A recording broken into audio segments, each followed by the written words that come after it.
Muchísimas gracias, Chema. Me da mucho gusto estar en este módulo y acompañado de tres excelentes amigos. Ya ves, Fermín, tú no eres el único que tienes medicamentos patentados. Yo también. Muy bien. Entonces, el perfil clínico multidimensional. Este perfil clínico multidimensional lo lanzamos por primera vez en el 2014, estábamos en el Panamericano de Argentina. Siempre los congresos panamericanos tienen algo nuevo de Roma.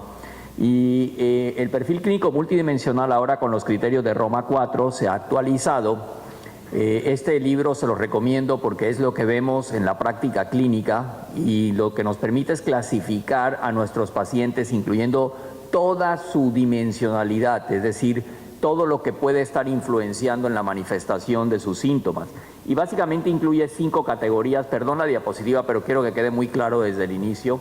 Y les prometo que lo que viene después son casos clínicos para entender cómo debemos utilizar esto. Primero, la categoría diagnóstica. Utilizamos los criterios de Roma, en este caso los criterios de Roma 4, para poder clasificar a nuestro paciente. Y esto obviamente puede incluir criterios fisiológicos. ¿Por qué? Porque si nosotros tenemos en cuenta los criterios de Roma para hipersensibilidad al reflujo, pues de entrada necesitamos una prueba fisiológica que es la pH impedancia para poder hacer esta clasificación. En la segunda categoría, si me pueden quitar eso por favor, son los modificadores clínicos. ¿Qué quiere decir los modificadores clínicos? Si yo tengo un paciente con síndrome de intestino irritable, ahora lo clasifico como diarrea, estreñimiento, mixto. Esa clasificación o estos subtipos realmente no son parte de los criterios de Roma, son una clasificación, pero no son parte de los criterios para diagnosticar al paciente. Otra modificador clínico, si mi paciente tiene, por ejemplo, distensión abdominal, si sus síntomas se incrementan con los alimentos, si es postinfeccioso, si el paciente, o postinfección, que es como ahora lo debemos llamar, si el paciente es sensible al gluten, si el paciente es sensible a los FODMAPs, por poner algunos ejemplos. Y no solo es para síndrome de intestino irritable, aunque les está dando ejemplos del síndrome de intestino irritable, es para todos los trastornos de la interacción intestino-cerebro. El impacto en las actividades diarias, si es leve, moderado o grave. Hay pacientes que le consultan a uno y le dice, bueno, a mí esto no me molesta mucho, pero en contraste tenemos pacientes que nos dicen, no puedo salir con mis amigos, no puedo ir a la escuela, no puedo ir al trabajo porque el dolor es inaguantable o porque la diarrea me limita en tal manera mi vida que no puedo hacer mi vida normal. Entonces, ¿existe hasta ahorita un instrumento para esto? No, lo basamos básicamente en una pregunta: ¿qué tanto impacta esto en su vida diaria? Y hay que hacerlo porque es importante saber esto, cómo le impacta al paciente en sus actividades. Modificadores psicosociales, hay muchas formas de hacerlo, el DSM-1, DSM-2 o el DSM-3, signos de alarma como el estrés psicológico, la ansiedad, la depresión. El problema es que nosotros como gastroenterólogos no estamos acostumbrados a identificar esto en nuestra consulta, estos componentes psicosociales, y les prometo que pronto vamos a tener algo útil que podamos leer y que podamos aplicar en como una guía de cómo hacer esta evaluación rápida en nuestro consultorio. Y finalmente, hallazgos fisiopatológicos o biomarcadores que nos permitan saber la gravedad y sobre todo el origen fisiopatológico de estos trastornos. Esto es hacia donde vamos en el futuro, ojalá tener biomarcadores, debido a que los trastornos de la interacción intestino-cerebro son multifactoriales. También se convierte un poco difícil en tener biomarcadores universales, pero hacia esto va no solo el campo de los trastornos funcionales, ahora llamados de la interacción intestino-cerebro, sino la medicina en general. Yo podría decir que este es el primer ejemplo de lo que hoy en día conocemos como medicina personalizada en este campo. Entonces voy a ponerles un par de casos clínicos que son de la vida real, son pacientes míos. Yo realmente no tenía ni idea de que íbamos a tener discusiones de casos clínicos, pero decidí poner esto como ejemplo porque creo que es la mejor forma de mostrarlo. En todo caso, se trata de una mujer de 37 años de edad, ama de casa, que me consultó por primera vez a principios del 2015. Ella no se llama ni Lupita, ni María Pía, ni nada de eso. Pero en todo caso tenía una historia de 2 años de evolución de diarrea previamente había recibido múltiples antibióticos sin mejoría y le habían realizado endoscopía y colonoscopía sin hallazgos relevantes. Y la biopsia, o las biopsias en ese momento, descartaron tanto enfermedad celíaca como colitis microscópica. ¿Cómo eran los nombres de sus pacientes? ¿Qué dijeron? Marilú, ¿y cómo era la otra? María Pía, ¿no era? ¿Ah? Margarita y la señora Regis, no está por ahí. En aquel momento no llenaba criterios de Roma 3 para síndrome de intestino irritable y yo pensé que se podía tratar de una diarrea funcional. Sin embargo, tenía dolor a la palpación. Los síntomas los consideraba ella moderados porque debido a la urgencia que tenía para evacuar, esto le limitaba en cierta forma sus actividades diarias. Insisto en esta diapositiva, ya la presentaron todos, la presentó Fermín, la presentó Chema Noche. En todo caso, esto es muy importante porque nos recuerda que esto es lo que nosotros nos enfrentamos en nuestra clínica. Esta paciente yo en ese momento no la pude claramente diagnosticar como un síndrome de intestino irritable con diarrea. Probablemente era una diarrea funcional y se debe a esto, que los pacientes se mueven en un espectro que entre más dolor quizás podemos clasificarlos como síndrome de intestino irritable. Si tienen menos dolor probablemente caen dentro de una diarrea funcional y lo mismo ocurriría para el estreñimiento. Y el hecho de que la distensión subjetiva hoy en día la consideramos como un síntoma presente, pero no es un criterio como antes pensábamos que podía ser parte de ese malestar, el dolor o malestar que era el síntoma clave en el síndrome de intestino irritable. Porque de hecho vemos pacientes que tienen diarrea funcional o estreñimiento funcional que también pueden tener esta inflamación subjetiva.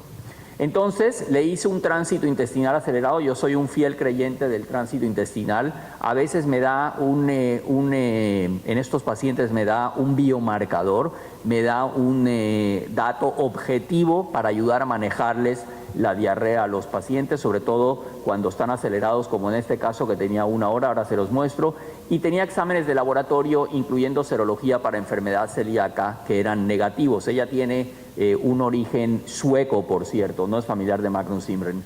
Se inició tratamiento con 12.5 miligramos de amitriptilina y se logró controlar la diarrea y tomó la amitriptilina por 4 meses.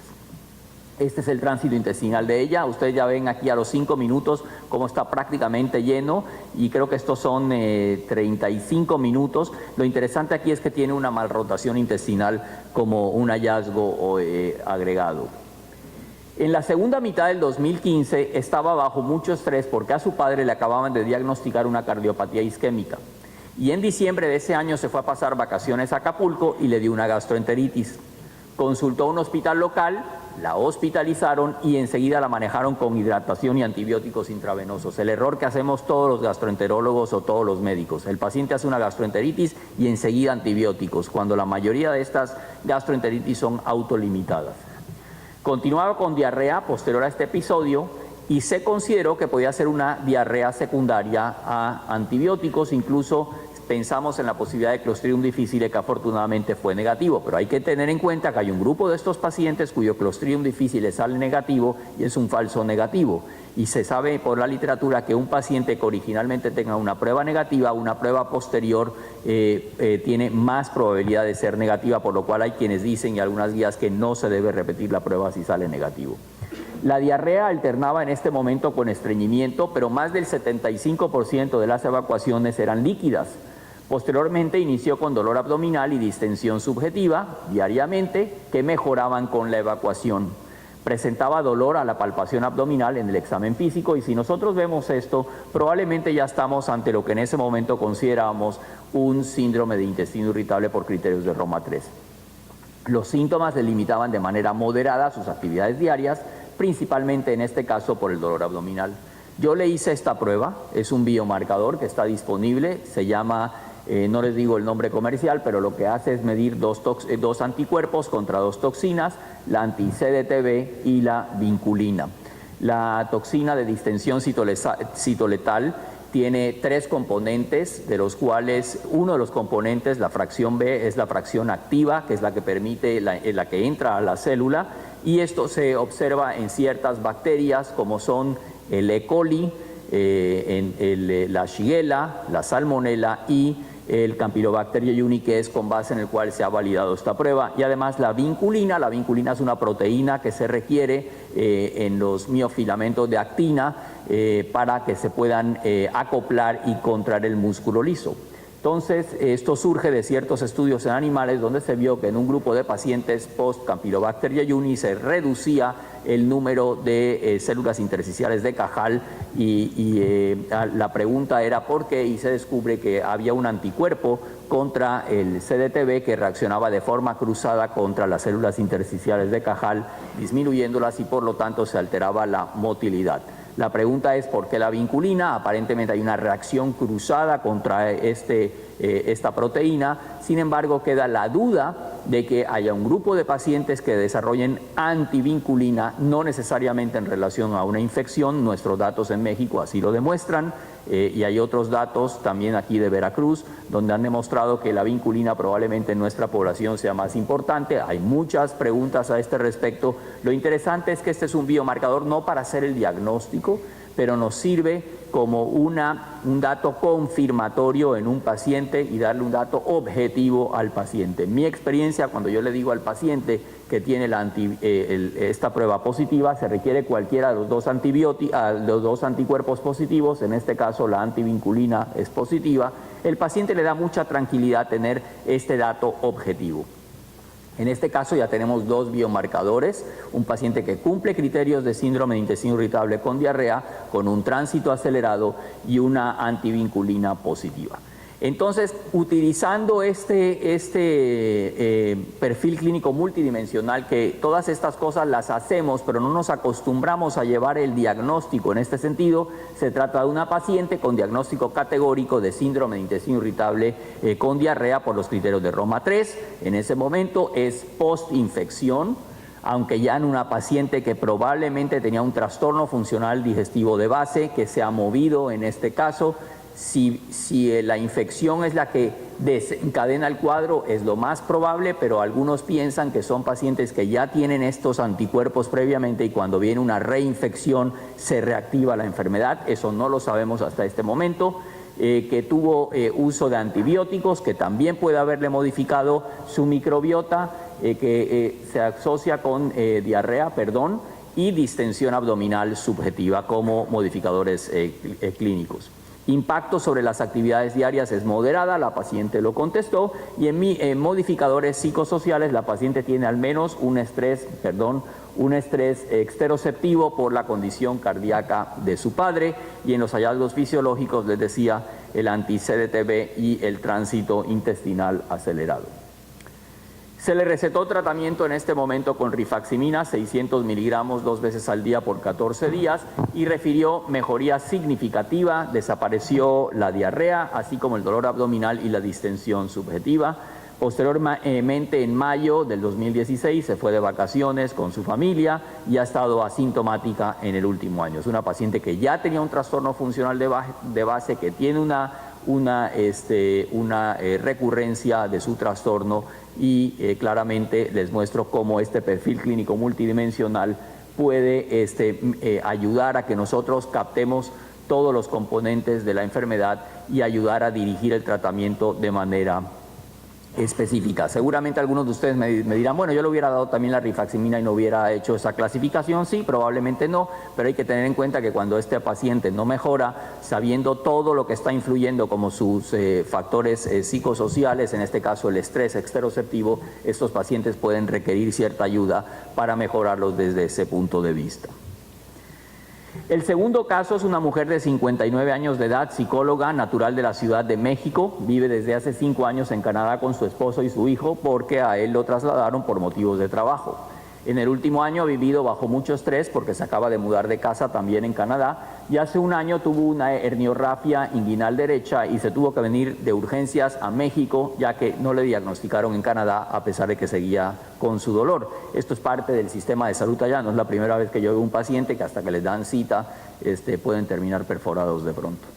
Tiene una historia de síndrome de intestino irritable mixto, ya conocida, aunque había estado asintomática, y en esta ocasión viene a México y consulta por presentar un dolor en mi abdomen derecho, que se irradia a la región lumbar del mismo lado, y tiene temor de tener nuevamente una hernia, aunque el dolor no es tan intenso.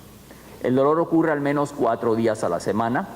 Además presenta alteraciones de las evacuaciones que refiere como con estreñimiento, ya que pasan hasta 3 días sin evacuar por pérdida del deseo natural para evacuar, y luego presenta evacuaciones duras en esíbalos tipo 1 de Bristol, y durante los días que alterna con evacuaciones sueltas son tipo 6 de Bristol. Entonces una paciente que tiene un cambio en el hábito intestinal, y esto estamos hablando ahora de un síndrome de intestino irritable mixto, del cual hemos hablado muy poco en estos días. El dolor incrementa con las evacuaciones y los días que lo presenta se asocia con ausencia de evacuaciones o evacuaciones sueltas. Refiere además distensión abdominal subjetiva y visible y gases, aún si toma productos deslactosados. Tiene hipertensión arterial en tratamiento, ha sido estudiada en el pasado debido a su síndrome de intestino irritable mixto y se ha descartado enfermedad celíaca por medio de serología y también biopsias. Y en junio del 2015 se le realizó una colonoscopía en México que solamente evidenció un colon redundante y espástico, y también habían biopsias negativas, me refiero a la colitis microscópica. En 2015 tomó citrato de alberina más simeticona, que le mejoró significativamente su dolor y distensión abdominal, incluso le regularizó las evacuaciones. En esta ocasión, al examen físico, se observa una cicatriz antigua de abdominoplastía, cicatrices de la paroscopía, y el abdomen realmente es positivo para dolor en el marco cólico derecho, sobre todo en el cuadrante inferior de ese lado, pero no puedo definir la presencia de una hernia.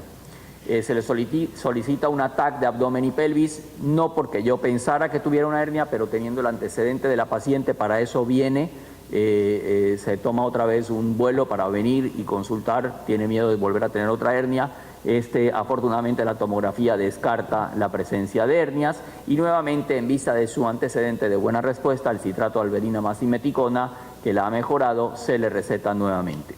Entonces esto se trata de una paciente con un síndrome de intestino irritable mixto, en este caso por Roma 4, tiene distensión abdominal subjetiva y visible como modificadores clínicos, y esto nos ayuda porque uno tiene que manejar estos síntomas. Ella en el pasado ha respondido a citrato de alberina más simeticona, y esta combinación ha demostrado ser muy efectiva, sobre todo en síndrome de intestino irritable mixto, y ha demostrado efectividad también para mejorar la distensión abdominal subjetiva y visible en los diferentes estudios. Su impacto sobre las actividades diarias es leve, a pesar de que toma un avión para venir en esta ocasión, pero es debido al sistema de salud en donde vive. Y en los modificadores psicosociales, pues tiene un estrés por el cambio de su casa, y sobre todo, debido a su antecedente, está nuevamente estresada de volver a tener otra hernia inguinal, por lo cual viene. Sus hallazgos fisiológicos y biomarcadores, en este caso realmente no hay ninguno. Y esto es lo que uno hace normalmente con estos pacientes. Uno hace una historia clínica, si el paciente cumple todos estos criterios de Roma, y hace un examen físico completo, incluyendo el tacto rectal, ya lo han mencionado, con evaluación de síntomas de alarma y una evaluación psicosocial para determinar qué es lo que está pasando con el paciente y estar seguro que no haya algo que nos indique que puede haber una enfermedad orgánica. Hay ciertas cosas que nos ayudan a clasificar en nuestro consultorio al paciente, si hay un patrón variable de las evacuaciones, como en este caso estamos ante un síndrome de intestino irritable mixto, si hay que hacer un esfuerzo excesivo, el paciente requiere hacer un esfuerzo excesivo para las evacuaciones, hay que pensar en estreñimiento, incluso en descartar la posibilidad de un estreñimiento obstructivo asociado. Si el paciente tiene síntomas asociados como el síndrome como urgencia, hay que pensar en síndrome de intestino irritable con diarrea. Otros trastornos de la interacción intestino-cerebro asociados y trastornos funcionales no digestivos, como por ejemplo fibromialgia en un grupo de pacientes que hay que tener en cuenta, y los factores psicológicos como en este caso. Si el paciente tiene ausencia de signos de alarma y de riesgo familiar, entonces podemos considerar la posibilidad, como les decía, de evacuación disinérgica. Las pruebas de laboratorio que uno hace son de rutina, son pruebas generales, biometría hemática y proteína C reactiva, solamente si estamos sospechando que puede haber algo orgánico, principalmente una enfermedad inflamatoria intestinal. El perfil tiroideo solamente en áreas epidemiológicas de alta prevalencia de estos trastornos y si está indicado clínicamente. Si el paciente a mí me dice yo tengo problemas porque además estoy perdiendo peso o además tengo intolerancia al frío, en este caso específico yo podría pensar en la posibilidad de una paciente con hipertiroidismo, pero esta paciente no tenía ninguna indicación. La serología para la enfermedad celíaca, hay que tener cuidado en nuestro medio, si bien hay datos que sugieren que podemos estar alrededor del 1% en la prevalencia, yo personalmente no las hago de rutina a menos que el paciente refiera a alguna asociación con alimentos con gluten, y esto es otro campo porque vamos desde la enfermedad celíaca, la sensibilidad no celíaca, sensibilidad al gluten no celíaca, hasta las alergias de las proteínas al trigo, que son muy difíciles de diagnosticar. Pero no hago esas pruebas que hay que miden anticuerpos IgG para ver si tienen trigo y una cantidad de alimentos y los pacientes luego se quedan sin comer. Un coprológico en general y la calprotectina fecal cuando tengamos la sospecha de enfermedad inflamatoria intestinal. Se sabe que una combinación de una proteína C reactiva mayor de 5 y una calprotectina fecal mayor de 50 probablemente estamos ante la presencia o tenemos altamente posibilidad de que se trate de una enfermedad inflamatoria intestinal. Por supuesto, la escala de Bristol es de gran utilidad. Cuando yo la primera vez, recuerdo en un curso de ecos, dije que yo sí la utilizaba. Mi compañero en el panel, nunca se me olvidará eso, me dijo, no, eso está bien para el excusado. Pero el paciente muchas veces no quiere hablar de la forma y consistencia de sus evacuaciones. Sacar la tarjetita no solo nos sirve para romper el hielo con el paciente, porque lo primero que hacen es que se ríen, no pueden creer que hay una tarjeta que les permita clasificar sus evacuaciones, pero además es una forma muy objetiva de ayudarnos a diagnosticar la consistencia y el hábito intestinal predominante. Si el paciente obviamente tiene signos de alarma, pues habrá que estudiarlo conforme toque, de acuerdo a su edad, más de 50 años, diarrea persistente o falla en la respuesta al tratamiento con colonoscopía y cualquier otro estudio que esté indicado. Si los signos de alarma están ausentes, si el paciente cumple estos criterios, estamos ante un síndrome de intestino irritable y con base en eso podemos, y sobre todo la escala de Bristol, podemos clasificar el subtipo del síndrome de intestino irritable. Entonces, en conclusión, los criterios de Roma constituyen una clasificación categórica para los trastornos de la interacción intestino-cerebro. Sin embargo, no incluyen los subgrupos clínicos importantes como los subtipos, los factores asociados, sensibilidad al gluten, a los FODMAP, postinfección, la dimensionalidad de los trastornos, por ejemplo, la severidad de los síntomas, o otras alteraciones fisiopatológicas y biomarcadores, la comorbilidad psicológica, a la cual nosotros no estamos acostumbrados a interrogar y debemos hacerlo, y considerar categorías que se puedan desarrollar en el futuro, que la investigación será lo que nos ayudará en esto, como los biomarcadores, y esta clasificación nos permite el nuevo perfil clínico multidimensional en el futuro, si se desarrollan nuevos biomarcadores, poder integrarlos al diagnóstico de nuestros pacientes. Además, mejora la eficacia el perfil clínico multidimensional de los criterios de Roma para el diagnóstico, porque nos da información que nos permite dirigir un tratamiento individualizado en nuestros pacientes desde la parte biopsicosocial que no consideramos, y además nos va a permitir, por lo menos es entendible para los proveedores de salud, para la industria y los académicos. Y para mí lo más importante es el primer intento de una medicina personalizada en el síndrome de intestino irritable, que se supone que requiere la parte genética, pero que también se está desarrollando en este campo, y no dudo que próximamente tendremos también biomarcadores genéticos para nuestros pacientes. Muchas gracias.